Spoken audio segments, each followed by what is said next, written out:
اعوذ باللہ من الشیطان الرجیم بسم اللہ الرحمن الرحیم۔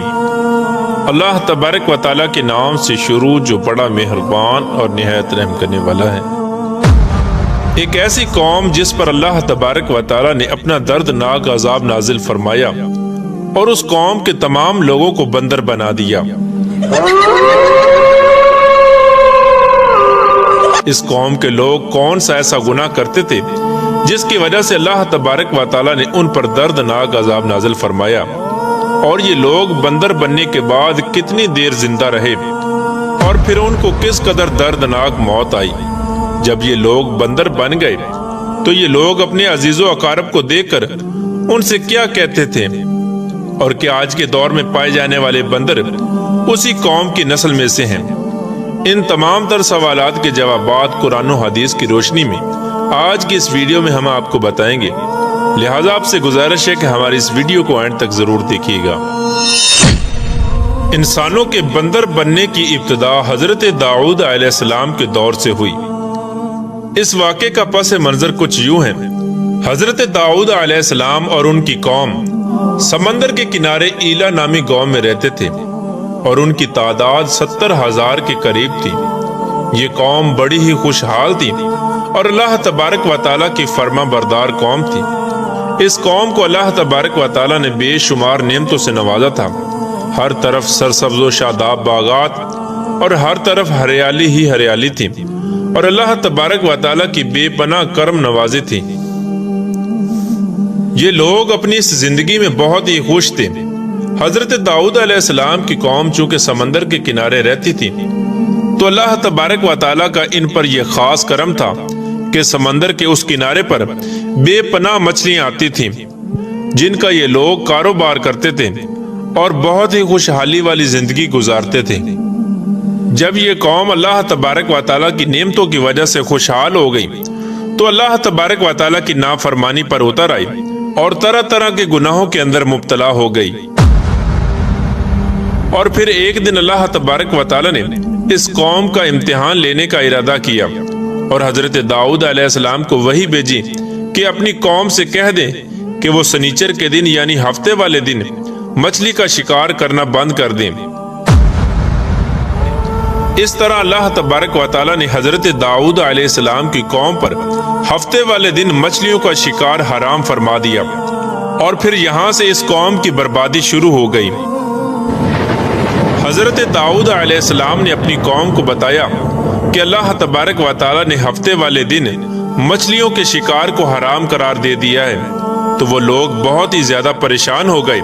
اور ساری قوم سر جوڑ کر بیٹھ گئی، کیونکہ ہفتے کا دن ہی وہ دن تھا جس میں مچھلیاں وافر مقدار میں آتی تھیں اور خود بخود کنارے پر آ جاتی تھیں، اور باقی دن ایسے تھے کہ بہت کم اور نہ ہونے کے برابر مچھلیاں پکڑی جاتی تھیں۔ اس قوم کا گزر بسر چونکہ مچھلیوں کے شکار پر تھا، اس وجہ سے اللہ تبارک و تعالیٰ کا یہ حکم سن کر یہ قوم پریشان ہو گئی۔ یہ نہیں جانتے تھے کہ اللہ تبارک و تعالیٰ کی طرف سے یہ ایک آزمائش ہے۔ پھر ایک دن شیطان نے ان کو وسوسہ ڈالا کہ سمندر سے نالیاں نکال کر خشکی میں بڑے بڑے حوض بنا لیے جائیں۔ جب ہفتے والے دن مچھلیاں آئیں گی تو وہ نالیوں سے ہو کر ان بڑے بڑے حوضوں میں آ جائیں گی، اور اس طرح پھر ان نالیوں کا منہ بند کر دیا جائے، اور پھر اگلے دن یعنی اتوار والے دن ان کو پکڑ لیا جائے۔ شیطان نے اس قوم کے لوگوں کو ورگلایا کہ اس طرح ہم ہفتے والے دن شکار سے بھی بچ جائیں گے اور مچھلیاں بھی ہاتھ آ جائیں گی اور وہ بھی پکڑی جائیں گی۔ بہت سے لوگوں کو یہ ہلا بازی اچھی لگی اور انہوں نے ایسا کرنا شروع کر دیا،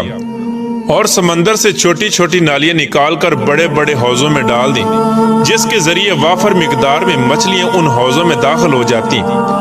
اس قوم کے بدبخت لوگوں کو شیطان کا یہ ہیلا بہت پسند آیا،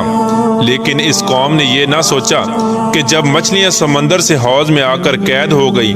تو پھر مچھلیوں کا شکار ہی ہو گیا، اس لیے یہ شکار بھی ہفتے والے دن ہی قرار پایا جو اللہ تبارک و تعالیٰ نے حرام قرار دیا تھا۔ اس موقع پر یہودیوں کے 3 گروہ ہو گئے۔ کچھ لوگ ایسے تھے جو شکار کے اس شیطانی ہلے سے منع کرتے تھے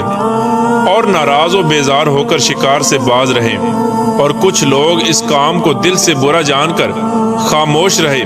لیکن انہوں نے شکار نہ کیا اور دوسروں کو منع بھی نہ کرتے تھے، بلکہ یہ لوگ منع کرنے والوں سے یہ کہتے تھے کہ تم لوگ ایسی قوم کو نصیحت کرتے ہو جنہیں اللہ تبارک و تعالیٰ ان قریب ہلاک کرنے والا ہے اور ان پر اپنا دردناک عذاب نازل فرمانے والا ہے۔ اور اس قوم کے کچھ لوگ ایسے تھے جو سرکش اور نافرمان لوگ تھے، جنہوں نے اللہ تبارک و تعالیٰ کے حکم کی اعلانیہ مخالفت کی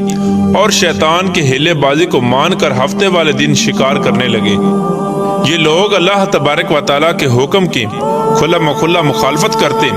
اور ہفتے والے دن مچھلیوں کا شکار کر کے ان کو کھایا کرتے اور بیچا کرتے۔ پیارے دوستو، حضرت داؤد علیہ السلام کی قوم کے 1200 ایسے نافرمان افراد تھے جو منع کرنے کے باوجود بھی ہفتے کو ان نالیوں کے ذریعے شکار کرتے رہے۔ حضرت داؤد علیہ السلام نے ان 1200 نافرمانوں کو اللہ تبارک و تعالیٰ کے عذاب سے ڈرایا کہ وہ اللہ تبارک و تعالیٰ کی اس نافرمانی سے باز آ جائیں، لیکن وہ لوگ باز نہ آئے اور کھلے عام شکار کرنے لگے۔ چنانچہ وہ لوگ جو اس بات کو برا جانتے تھے، ان لوگوں نے اپنے اور ان نافرمانوں کے درمیان ایک دیوار کھڑی کر دی، جس کی ایک طرف وہ 1200 نافرمان رہتے تھے اور دوسری طرف وہ لوگ تھے جو شکار سے باز رہے۔ حضرت داؤد علیہ السلام نے اپنی اس قوم کے نافرمانوں کو بارہا سمجھایا، لیکن یہ لوگ اپنی نافرمانی سے باز نہ آئے اور اسی طرح اللہ تبارک و تعالیٰ کی نافرمانی کرتے رہے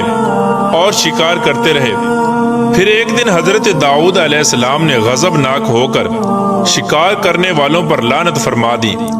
اس کا اثر یہ ہوا کہ ایک دن خطا کاروں میں سے کوئی بھی اپنے گھر سے باہر نہ نکلا۔ یہ منظر دیکھ کر کچھ لوگ ان کی دیواروں پر چڑھ گئے تاکہ معلوم ہو سکے کہ وہ لوگ کس حال میں ہیں۔ جب ان لوگوں نے ان نافرمانوں کو دیکھا تو وہ سب کے سب بندر کی صورت میں مسخ ہو چکے تھے۔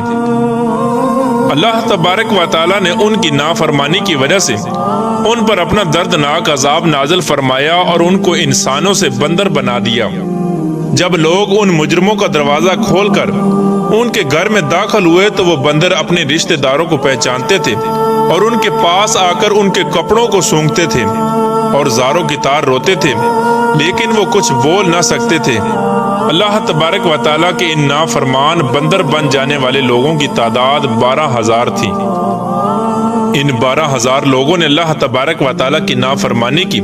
اور اللہ تبارک و تعالیٰ نے ان کو بندر بنا دیا، جس طرح کہ اللہ تبارک و تعالیٰ سورہ بقرہ میں ارشاد فرماتا ہے، اور بے شک ضرور تمہیں معلوم ہے تم میں کہ وہ جنہوں نے ہفتے میں سرکشی کی تو ہم نے ان سے فرمایا کہ ہو جاؤ بندر دھتکارے ہوئے۔ اس طرح حضرت داؤد علیہ السلام کی قوم کے 12,000 نافرمان بندر بن گئے۔ یہ لوگ 3 دن تک زندہ رہے اور اس دوران یہ کچھ نہ کھا سکتے تھے اور نہ ہی پی سکتے تھے، بلکہ یوں ہی بھوکے پیاسے سب کے سب ہلاک ہو گئے اور 3 دن کے اندر سب کے سب مارے گئے۔ اور وہ لوگ جو ان نافرمانوں کو اللہ تبارک و تعالیٰ کی اس نافرمانی سے منع کرتے تھے، اللہ تبارک و تعالیٰ نے ان کو اس عذاب سے سلامت رکھا، اور وہ لوگ جو اس شکار کو برا جان کر خاموش رہتے تھے، اللہ تبارک و تعالیٰ نے ان کو بھی اس عذاب سے سلامت رکھا۔ پیارے دوستو، اب بات کرتے ہیں کہ آج کے دور کے بندروں میں سے کیا کوئی بندر ان کی نسل میں سے بھی موجود ہے، یا آج کے دور میں پائے جانے والے بندر انہی بندروں کی نسل میں سے ہیں؟ اس کے متعلق روایات میں آتا ہے کہ حضرت عبداللہ بن مسعود رضی اللہ تعالیٰ عنہ سے روایت ہے کہ حضور پاک صلی اللہ تعالیٰ علیہ وآلہ وسلم سے کسی نے سوال کیا کہ آج کے بندر کیا حضرت داؤد علیہ السلام کی قوم سے ہیں؟ تو حضور نبی کریم رؤوف الرحیم صلی اللہ تعالیٰ علیہ وآلہ وسلم نے ارشاد فرمایا کہ اللہ تبارک و تعالیٰ جس قوم پر عذاب بھیجتا ہے یا ان کی شکلوں کو مسخ کرتا ہے تو یہ عذاب انہی پر ہوتا ہے جن پر وہ عذاب نازل ہوا تھا، اور اس کے بعد اللہ تبارک و تعالیٰ ان لوگوں کو ہلاک کر دیتا ہے اور ان کی آگے نسل نہیں بڑھتی۔ اس لیے یہ بات غلط ہے کہ کچھ لوگ یہ سوچتے ہیں کہ آج کے بندروں میں بھی حضرت داؤد علیہ السلام کی قوم کے بندر بننے والوں کی نسل موجود ہے۔ ایسا کچھ بھی نہیں ہے۔ وہ لوگ صرف اور صرف 3 دن زندہ رہے اور اس کے بعد سب کے سب ہلاک ہو گئے، اور اللہ تبارک و تعالی نے اس قوم کے نافرمانوں کو صفحہ ہستی سے مٹا دیا۔